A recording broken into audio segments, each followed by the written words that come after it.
그러면 박홍배 의원님, 질의해 주십시오. 네, 먼저 여기 계신 모든 분들께 질문 하나 드리겠습니다. 오늘 이 청문회의 의미가 과연 무엇입니까? 대통령이 지명한 고용노동부 장관 후보자가 장관을 맡기에 정말 적격한 사람인지 검증하는 자리가 인사청문회입니다. 이분이 장관으로서의 도덕성, 전문성, 리더십 그리고 각계각층의 노동 현안을 아울 수 있는 업무 적합성을 갖췄는지, 또 국무위원에게 요구되는 역사관, 국가관은 갖췄는지 이런 부분들을 확인하는 자리입니다. 그런데 이미 국민들의 판단은 끝났습니다. 김문수 후보자 임명 후 국민들의 반응이 어땠습니까? 119 긴급 전화로 관등 성명 대라던 김문순대 사건의 그 김문수요. 불법 파업엔 손해배상 폭탄이 특효약이라고 말한 사람이 고용노동부 장관을 한다고요? 였습니다. 청문을 할 필요도 없는 사람이라는 것이죠. 현실이 이렇습니다. 후보자께서 오늘 거듭 최선을 다해서 성찰하고 고치겠다, 또 몸을 낮추겠다 이렇게 말씀하시지만 국민들은 김문수라는 사람이 고용노동부 장관이 되는 것을 거부합니다. 국민들에게는 김문수는 그저 막말하던 사람, 극우 유튜버, 태극기 부대, 뉴라이트, 반노동, 그리고 성인지 감수성 제로의 성차별주의자입니다. 이런 사람에게 어떻게 대한민국의 노동 문제, 저출생 문제, 일터에서의 성평등 문제 총괄을 맡길 수 있겠습니까? 윤석열 대통령의 인사 참사가 이번 청문회에도 이어지는 것이 아닌가 하는 우려가 큽니다. 대통령은 취임 2년 3개월 만에 인사청문회 대상 공직자 61명 중 42.6%인 무려 26명을 국회 인사청문 보고서 채택 없이 임명했습니다. 국회가 동의를 하든 말든 이번에도 김문수 후보자 임명하려는 거 아니겠습니까?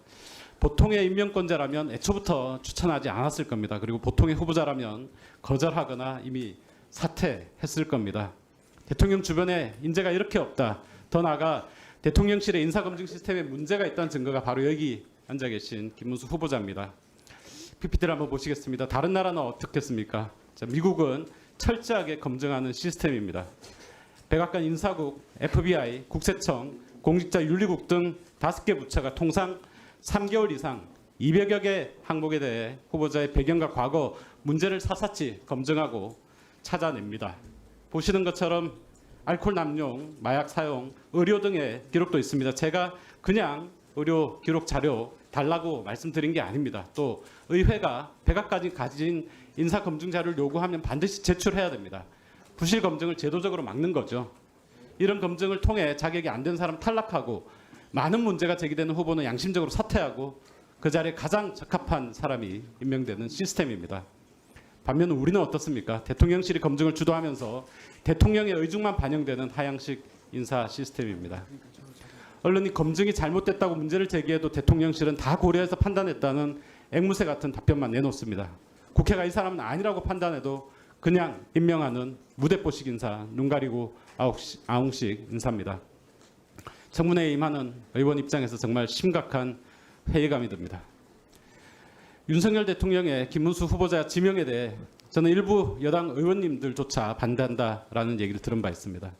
또 윤석열 대통령은 왜 국민의힘 사람이 아닌 자유통일당 전 당대표 김문수 후보자를 장관 후보로 지명했는지도 매우 미스터리한 일이 아닐 수 없습니다. 김문수 후보자 2020년 1월 자유통일당 대표 수락연설에서 우리 태극기 부대만이 대한민국을 적화통일로부터 막을 수 있다라고 말했습니다. 그리고 청문회 서면 질의에 대한 답변서에서는 자유통일당은 국민의힘과 정치적 지향이 다르지 않다고 답변했습니다. 지금도 같은 생각이십니까? 예, 같은 생각입니다. 자유통일당의 정강 정책 한번 보시겠습니다. 김정은 노동당 정권을 신속히 해체시키고 북한 동포를 구출한다. 반주사파법 제정하여 주사파 세력들과 그들이 만든 주사파 촛불 문화를 척결하고 정교조와 민노총을 해산한다. 상속세와 부유세를 폐지한다입니다. 후보자, 민노총 정교조 여전히 해산해야 한다고 생각하고 있습니까? 해산을 하는 것은 어렵기도 하고 또 저 합법적인 노조에 대해서는 헌법과 노동법의 보호를 받는다고 생각합니다. 예, 당대표 시절하고는 생각이 좀 달라졌다라는 말씀이시네요. 자, 국민의힘 당원분들께서 과연 후보자가 얘기하신 것처럼 자유통일당과 국민의힘과 정치적 지향이 같다라는 생각에 동의하실지 정말 의문입니다. 또 궁금한 게 있습니다. 지금 김문수 후보자 정치적 지향이 국민의힘에 가깝습니까? 아니면 자유통일당에 가깝습니까? 자유통일당은 해산되고 없습니다. 네, 해산됐는데 당시의 정강 정책이 홈페이지에 남아 있죠. 어느 쪽에 가깝습니까? 저는 뭐 국민의힘을 오랫동안 한 사람이기 때문에 국민의힘하고 자유통일당하고 완전히 다르다 이렇게 보지 않고 국민의힘과 같이 활동한 게 많습니다. 자, 아까도 나왔었는데요. 죄 없는 박근혜 대통령 잡아놓은 뻘건 윤석열 검찰총장이라고 했던 윤석열 대통령이 후보자 지금 지명한 거죠. 윤석열 대통령이 후보자를 장관 후보로 지명한 이유가 뭐라고 생각하시죠? 그건 뭐, 대통령실에서 발표한 공식적으로 발표된 것 외에는 저는 뭐 다른 것은 잘 모르고 있습니다. 네, 민주노총에 대해서는 경찰 두들겨 패는 폭동분자라고도 얘기를 했었고 이번 서면 답변소에서는 경사노위 위원장으로서 사회적 대화에 참여시키기 위해 노력했다 이렇게 답변했는데 어느 쪽이 본인의 진짜 생각이세요? 뭐 저는 나름대로 사회적 대화를 위해서 노력을 했다고 생각합니다. 이번 청문회 한마디로 국민들이 원하지 않는 자격 없는 후보를 임명한 대통령 그리고 자신을 돌아보지 못하는 생각 없는 후보자의 막장 콜라보라고 생각을 합니다. 요구한 자료 제출하지 않고 청문회 하루만 버티자는 식의 비협조적인 태도를 보이면서 왜 장관을 하려는 것인지 이해를 할 수 없습니다. 국민들이 과연 이런 막말 색깔론자가 장관이 되는 거 보기를 원하실까요? 폭염 속에 20대 청년 노동자가 에어컨 설치하다가 사망했습니다. 쿠팡에서 계속해서 노동자들이 사망하고 있습니다. 대유 위니아의 임금 체불액이 1,000억이 넘습니다. 한국 옵티칼 7조 원이 넘는 매출을 올리고도 11명 고용 안 하겠다고 합니다. 아리셀 원인이 뭔지, 관련자 누군지, 유가족 해법은 뭔지, 재발 방지 대책은 무엇인지 아직도 오리무중입니다. 그런데 우리는 김문수 후보 청문회를 하고 있습니다. 지난 2년 넘게 윤석열 정부의 네, 1분 내에 마무리해 주십시오. 지난 2년 넘게 윤석열 정부가 책정한 최저임금 그리고 공무원 임금 인상률로 인해서 실질임금이 물가 상승률도 따라가지 못해서 실질임금이 하락했다는 사실도 모르는 후보자를 저희가 지금 청문회하고 있습니다. 극우 태극기 부대 뉴라이트 심지어 반노동의 대명사인 후보자를 노동부 장관 후보로 인사청문회하는 것은 정말 시간 낭비고 국력 낭비입니다.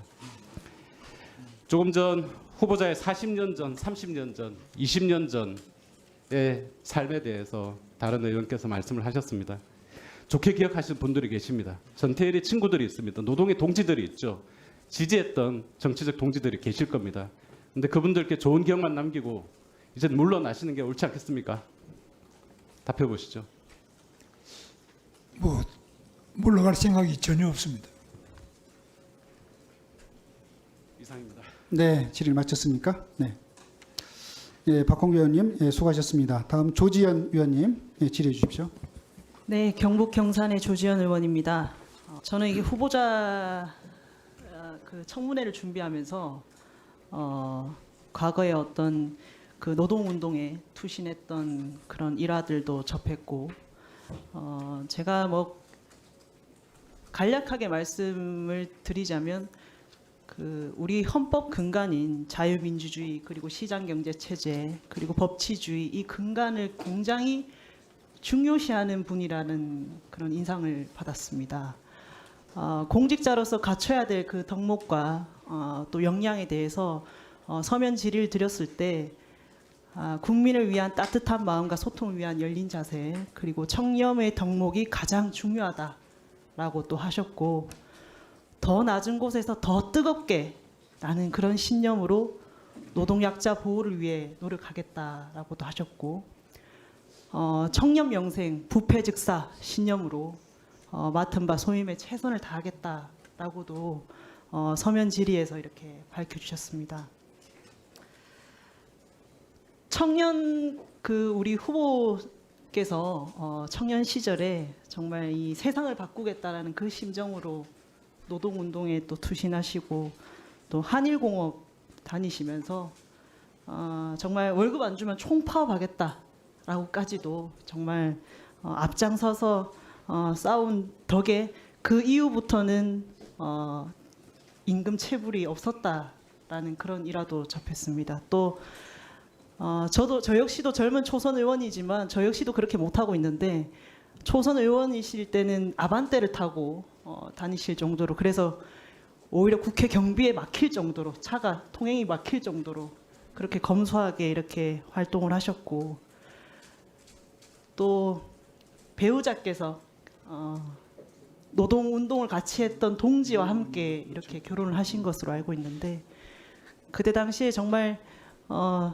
원피스를 입고 양복을 입고 그렇게 검소하게 결혼했다라는 근데 그 이유가 하객들이 정말 어렵게 이렇게 살아오신 노동자들을 맞이하기 때문에 그렇게 검소하게 결혼식을 치를 수밖에 없었다라는 그러한 내용도 접했습니다.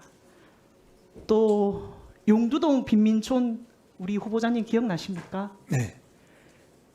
대학 다니실 때 그 빈민촌의 어떤 실태를 정확하게 한번 알아보시겠다고 그 현장에 직접 자치도 하기도 하셨죠. 네. 정말 그 어려운 현실을 직접 목도하면서 어떻게 하면 이 세상을 바꿀 수 있을까? 어떻게 하면 이 나라가 정말 노동하는 사람들이 일하는 사람들이 잘 먹고 잘 사는 나라를 만들 수 있을까? 그런 거를 꿈꿔 오다가 1989년 독일이 이제 무너지고 또 소련이 붕괴되면서 많은 또 충격을 또 받으시고 그 이후에 제도권으로 이렇게 오신 걸로 저는 알고 있습니다. 경기도지사 시절에 어떤 설화도 있으시지만 제가 보니까 일자리 창출을 위해서 참 많은 노력들을 해오신 것 같아요. 그래서 고용복지 플러스 센터를 개청을 한다든지 그리고 일자리 창출도 많이 하셨습니다. 한 언론사에서 조사한 바로는 그때 당시 2014년도에 전국 최고 그러니까 시도 중에서 대상을 수상할 정도로 이렇게 일자리도 많이 창출해 주셨고 찾아가는 일자리 버스도 진행을 하셨더라고요. 네. 정말 앞장서서 이렇게 하신 것 같고 그리고 이제 반노동의 대명사라고 하지만 오히려 저는 친노동의 대명사가 아닌가 싶을 정도로 이 한국노총 가도 이렇게 그 자녀들 노동자 자녀들 이렇게 장학금 지급에도 앞장서 주신 걸로 알고 있습니다. 또 경기도의 종합 노동복지회관 건립이라든지 이 부분도 해주시고 또 노동분쟁 예방센터라든지 노동법률사무소라든지 노동문화예술제 개최도 이렇게 꼼꼼하게 이렇게 하셨고 또 여성 청년 고용을 위해서라도 종합 취업 지원 서비스라든지 이런 것들 많이 해오신 걸로 또 알고 있습니다.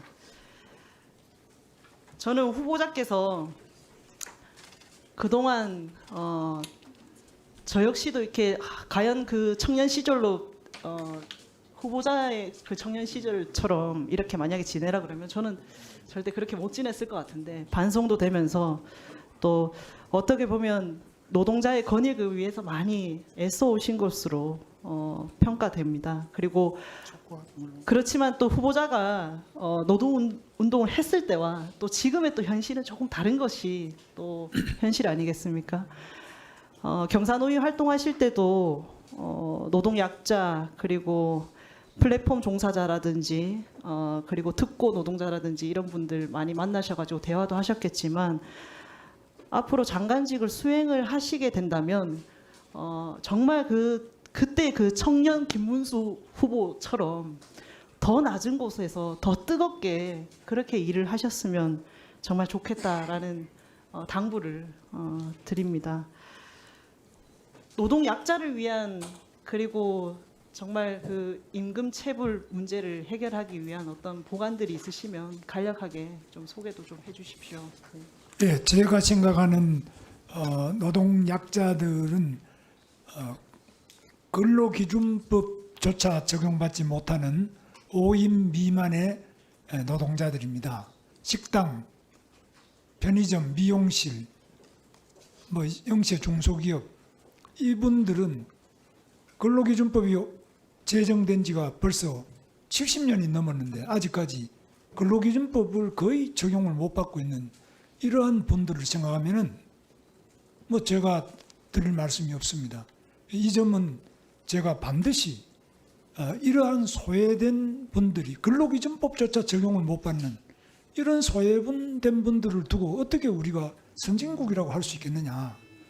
그래서 저는 그 부분을 가장 중요하게 해결해야 될 문제로 생각하고 있습니다. 네, 1분 내에 마무리 발언해 주십시오. 그 최근에도 기사를 통해서 보긴 봤는데 그 5인 이하 사업장에 대한 근로 현실 그리고 실태 조사도 한번 하시겠다라고 제가 그 말씀하신 걸 언론을 통해서 접했는데 그 부분도 충분히 좀 잘 이루어질 수 있도록 챙겨봐 주시고 그 이후에 정말 그 제야에 계실 때 어떤 표현들의 일부만 가지고 이 김문수 후보자를 모든 것을 다 재단하기에는 참 어려운 것 같습니다. 그래서 저는 그때 우리 김문수 후보자께서 그 청년의 그때 그 마음으로 그 정신으로 우리 경제 우리 노동 시장의 정말 약자들을 보살피는 그런 장관으로 그리고 정말 친노동 장관으로 자리매김했었으면 좋겠습니다. 네, 이상입니다. 네, 감사합니다. 조지현 의원님 수고하셨습니다.